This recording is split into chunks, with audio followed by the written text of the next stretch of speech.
কাটোয়া শহরের ১০ নম্বর আর ১১ নম্বর ওয়ার্ডের মাঝ বরাবর বয়ে গেছে প্রায় ১ কিলোমিটার পাকা রাস্তা। এলাকাবাসীদের অভিযোগ, দীর্ঘদিন ধরেই এই রাস্তার বেহাল অবস্থা। বিশেষ করে বর্ষাকালে এমন অবস্থা হয়, ১ হাঁটু জলে চলাচল হয়ে ওঠে দায়। খারাপ। দীর্ঘ মোটামুটি ৩-৪ বছর ধরে খারাপ। একটু বৃষ্টি হলেই এখানে প্রায় হাঁটু জল হয়। মানে লোক যেতে পারে না অন্তত ১৫ দিন। আবার বৃষ্টি হলে আবার হাঁটু জল হয়ে যায়। দীর্ঘ অন্তত ৩ বছর ধরে চলছে। ৩-৪ বছরের বেশি ছাড়া কম না। এলাকাবাসীদের অভিযোগ, বারবার মিউনিসিপ্যালিটিকে জানানো সত্ত্বেও এই রাস্তার কোনো সুরাহা হয়নি। এই রাস্তাতেই রয়েছে একটি বাচ্চাদের স্কুল এবং ২ ওয়ার্ডের প্রায় কয়েকশো বাসিন্দা এই রাস্তা দিয়েই হেঁটে যায় প্রত্যেক দিন।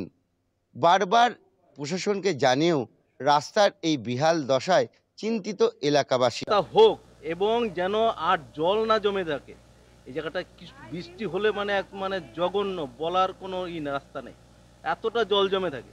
কাউন্সিলরকে জানিয়েছি, উনি তো সামনে এখানে আছেন, বলেছি।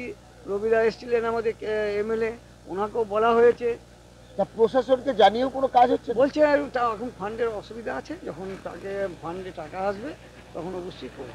কাউন্সিলর জানালেন অতি দ্রুততার সাথে এই বিষয়টিকে দেখা হবে, তবে তিনি কার্যত স্বীকার করে নিলেন মিউনিসিপ্যালিটির ফান্ড কম থাকায় এই রাস্তার কাজ সেই কারণে বিলম্ব হচ্ছে।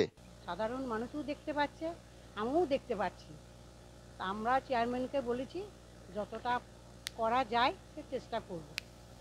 তা ফান্ডের কি অভাব না কি কেন হচ্ছে না? আমাদের অবস্থা একটু খারাপ, সবই সাধারণ মানুষও জানে, আমরাও জানি।